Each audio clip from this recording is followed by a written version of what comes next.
Okay.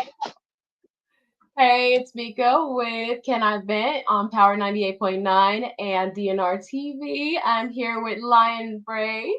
Literally, her name is Lion Brave. And so just tell us a little bit about yourself. I was born in America. I have an afro. I'm joining the police academy. Don't shoot me. Oh, I'm asking you about that. We gonna get there, but tell us more.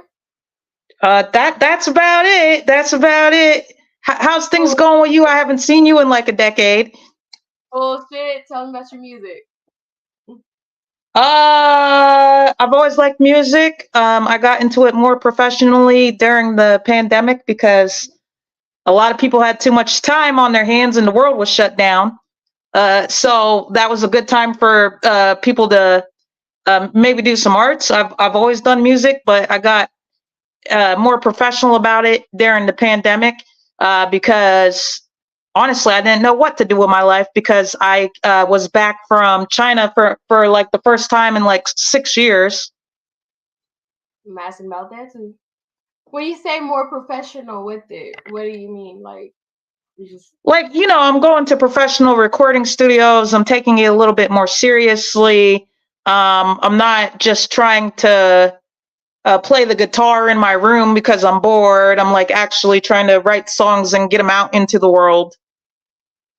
That's what I mean by more professionally. Like there, like before, I like I maybe if I was bored, I would go play a live show or something at a small dive bar or something. But like I didn't prioritize professional recording. Now I've been prioritizing professional recording. So, did you register yourself as an artist already then? I mean, I have a distributor, but like I still need to think about that. Like actually, like there's this company called well, it was called Tatavia, but they rebranded the Yume, and they're launching something called Artists on Sign, which is like a VR game, kind of like Guitar Hero. Um, and like I have a contract with them for one of my songs, which is my gamer's anthem song. Oh, okay. So my thing, because I've talked to a lot of artists before, and their thing is like, if you don't register your artist, yourself as an artist and register your songs and all that, you don't get paid. So how are you going to be able to get paid, like if you don't, do that particular step, or do they pay you directly when you go to perform? Like, how are you going to do that? This might sound like BS, but I'm not really that concerned about making money on art right now, especially because I'm just sort of getting started. Also, because like realistically, unless I'm gonna go on tour, I'm not really gonna make a lot of money. Like the days of Mariah Carey making millions of dollars every time they play her Christmas album are kind of Oh, over. Like you like the golden age of music is kind of over, and where you're making like billions of dollars on royalties. And I think that's because of the way the media content world has opened up. Like when Mariah Carey was making millions on one Christmas song, that TikTok and YouTube weren't everywhere. Like the more we saturate the market with any and everything, the less valuable things become. And that's just the way it is. And if I didn't like music if I'll tell you right now, anyone listening to this, if you're pursuing music for money, you should definitely stop. Like if you're lucky, you will be able to feed yourself as a musician. And if you're the 1%, you will be Mariah Carey. But if you're getting into music because of money, you should jump off a bridge because that's where it's gonna end. I'm telling you, like so. so Next, it's oversaturated. I blame TikTok because every little stupid jingle that sounds funny is like blowing up, and next thing you know, they're the people that made them are celebrities. Like all of a sudden, like you said, they're not even like whole songs. They're just like little jingles and little sounds and all of that. Like little, what do you call it? A chorus, and that's it. And that's what's blowing up. I'm like, damn, that's it. That's all well, it takes. if you want to make money, I would like literally try to go for like TV and movies. I would try to get my stuff on soundtracks, and they'll pay like a flat fee and royalties. But here's a good example about artists not getting paid.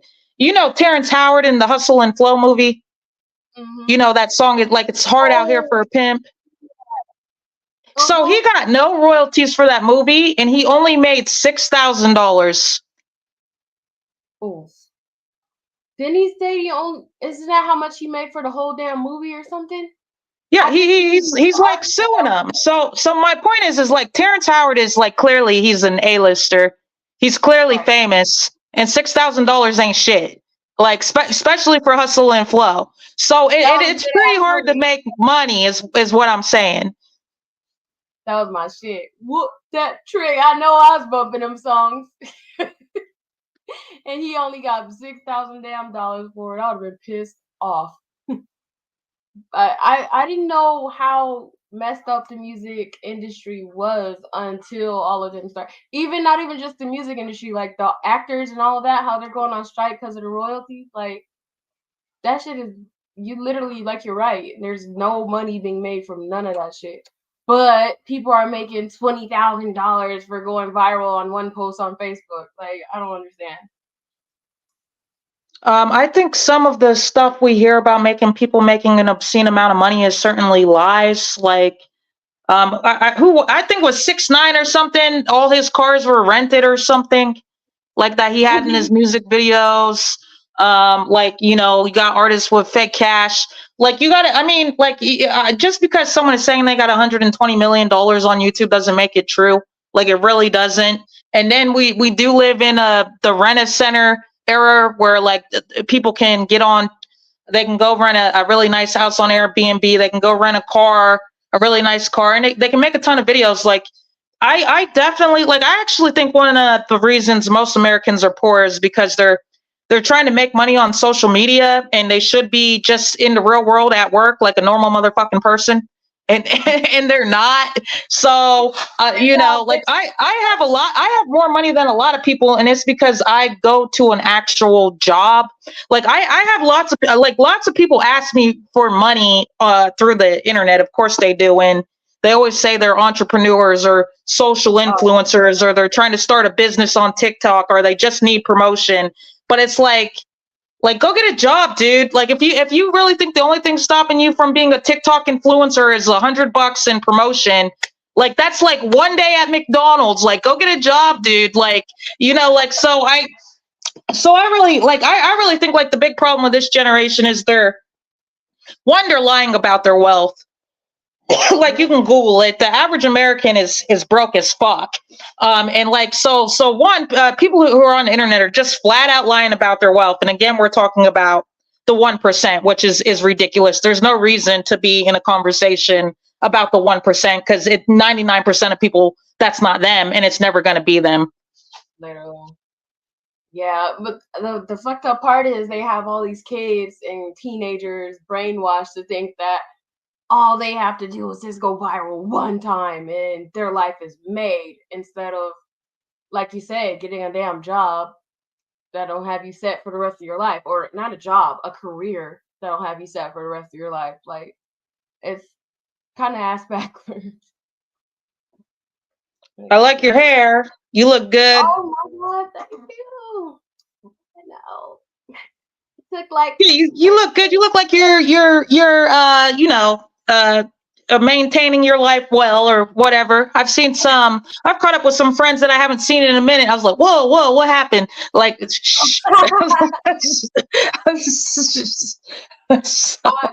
man, it's either gonna chew you up and spit you out, or you can ride that bitch like a horse. I don't know. I guess I'm kind of like that person dangling off the fucking horse with the one leg up and shit, but I'm still on that bitch. You look good too. The last time I seen you, we was at that damn picnic with them fake activists making signs. Yeah, I don't remember what that was about. It was about BLM. It was supposed to be a whole like meeting on what we can do to help the Black community, and we ended up just making signs on the poster boards. I drew a dude with an afro like this, Uh, and nothing of it. I just started wearing my afro again. I went like almost 10 years wearing fake hair or straightening it or processing the crap out of it. I just started wearing my afro again, literally. Oh, why didn't you start with the BLM? What? Why didn't you start doing the BLM movement? No, you was rocking an afro during when we went there, I think. Yeah, that was like 10 years ago, though. Damn, that was 10 years ago. Yeah, that was really a long ass time ago. Like it's about to be 2024, and I'm pretty sure that was like 2014 or something. Damn, I'm known you for a minute then.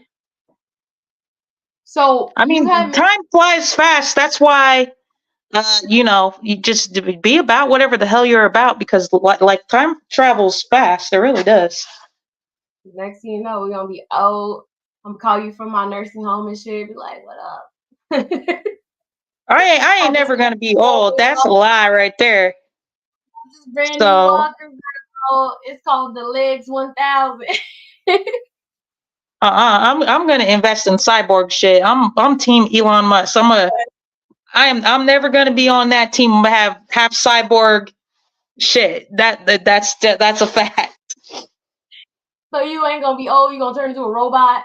Yes, I Now where's that am. robot in your ass? You go. That motherfucking arm gonna be like. If I'm half robot, I think I stand a better chance than being 100% human if there's a robot apocalypse. Oh my god. No, y'all asses getting took out first when them little prosthetic fake ass limbs start choking your ass out. You can't stop it. I'm not getting up. Well, I don't know. Maybe when I hit about 50, if my legs start going out, I might I might give me some robot parts too. Shit. I think you'll be good at 50. I'm thinking I'm gonna need robot parts around like 80, 90. 80, 90. But then I want my other parts to look young too. So if I start at 50, maybe, just maybe, they might have some shit out that keep the rest of me looking that age. And then my robot legs can make up for the insides fucking up. You know what I mean? Now we're getting into like dark territory. Just do a whole body implant, kill some young, beautiful 19-year-old and get her body for $20,000 and put your brain in her. It's like, now we're getting into some dark shit. I just watched a movie on Netflix about that shit. They was taking, like, if the bitch got like 19 years to live, you go take her little 19 years, like she could pay you her 19 years and you get aged backwards, like her 19 years or however many years you buy. So if I was 50 years old and I bought like 10 years from this bitch, I would be 40, well, or I would look and feel 40 after the operation. I will totally die. I will buy every single motherfucking year I can get. I'm trying to tell you, I'm not about to be no old hag. I don't think I want no Botox because that be making people like this. But Are you afraid to age though? Like, are you?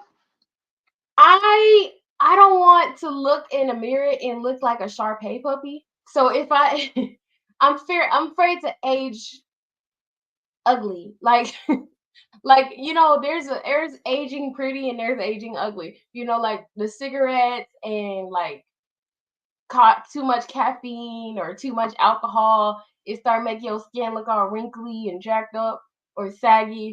I don't want to age like that. I want to age like my grandma. You would never guess how old she is. 94? She do smoke a lot of cigarettes though, so that might be a little backwards what I just said. But Well, blacks don't crack, I mean, blacks, I don't know what it is, but yeah, they do tend to age better. I think the sun takes less of a beating on them or something. Melanin popping.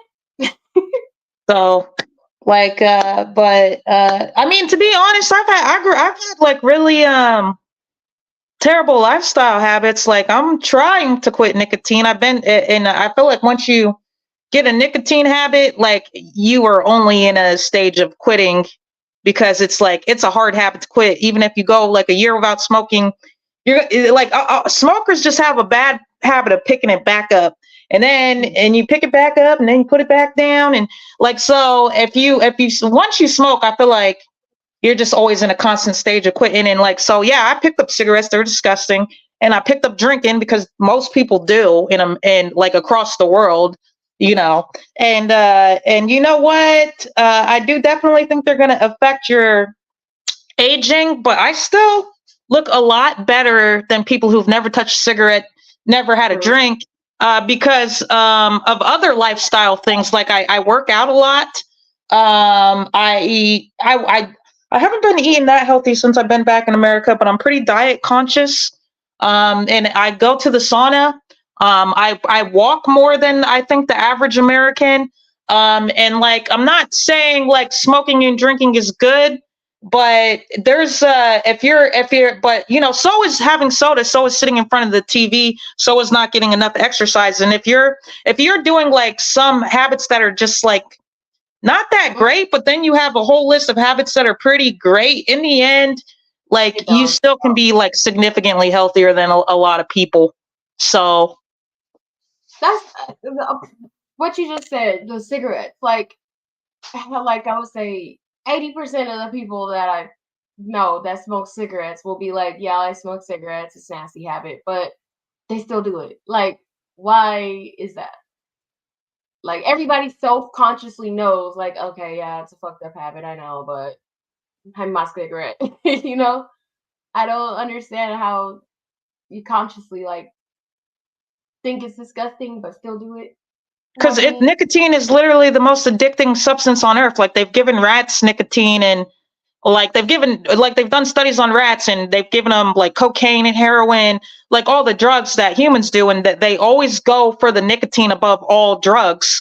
And the only reason smokers are not in jail or rehab is because you can be a functioning addict. Like, you know, like most people don't go rob a liquor store for some cigarettes, but like it's literally one of the most addicting substances on earth. And once your brain becomes addicted, it's very damn hard to, like, there is some real physical components to addiction, which is why when people tell addicts like get control of yourself, stop doing it, it's they really do need help. Like they need a detox phase, and then they do need like a very supportive group, because there's literally a neural pathway in their brain that is being formed.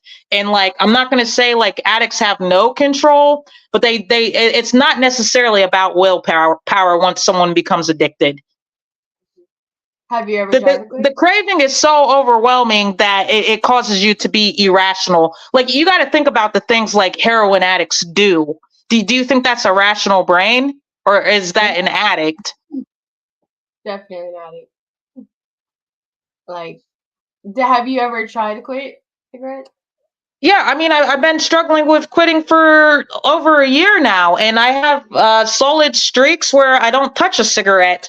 But you know, like I'll be honest, like I went like 6 months without smoking, then I started smoking, then I put it down like 3 weeks later, then I went like 2 months without smoking, then I smoked for like a week. Like that's kind of my pattern, and now I'm at like 4 days no nicotine, and I'll tell you, I really want nicotine. Like I do. Like, so like once you're an addict, you're kind of an addict, and you're just like in a constant fight with yourself. And like, one of the reasons I haven't done things like heroin and meth, and I remember like even when I was in Arizona, people used to knock on my door at random hours, ask me if I wanted to do drugs. And I look it up on my phone, and it was like downward spiral, and I was already addicted to nicotine. I already saw my addict brain with nicotine, that I just knew that I couldn't take a chance getting addicted to something else. Because like, you know, like, so there's an addict brain. I don't even know how we ended up talking about this, but there's an addict brain. Like there's a very small percentage of the population. You can give them a cigarette at the party, they won't get addicted. They can do heroin at the party, they can have fun on heroin or whatever, they won't get addicted. They can be at Jimmy's birthday party, do a little coke, they won't get addicted. You know, they'll just go about life without thinking about coke or heroin, and it was just something they did at a party. Then there's a big part of the population who has addict brains. They have addict brains. You give them that little bump of coke at Jimmy's party, they're fucked. They're gonna be looking for that bump for the rest of their fucking life.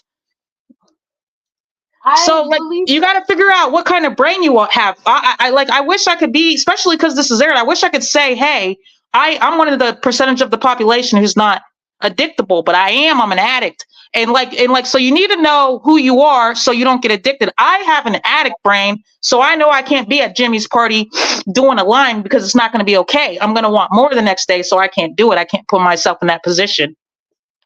Yeah, I'm the opposite. I'm that other percentage. I probably tried a few different stuff, and I was like, it just never became something that I needed. I'm like, okay, great, cool. I'll do it again in here. Like, I just never. I tried a cigarette, and it just didn't catch. I tried a couple of things that just don't catch. Only thing I consistently did was probably drink, and I don't even do that barely anymore.